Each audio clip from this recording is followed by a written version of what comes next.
Hey, what is up, guys? Welcome to another video. So in this video, I'm gonna be installing my new grill. I got a black one instead of the chrome. It's simple to install.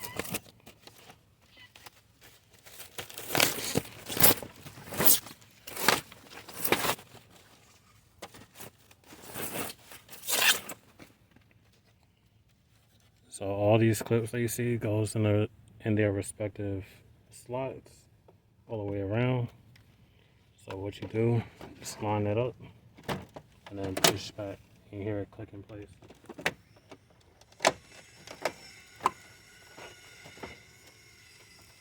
So my emblem's supposed to be arriving later today, so I'll pop that in. It's the same procedure, just line up the hose and push in.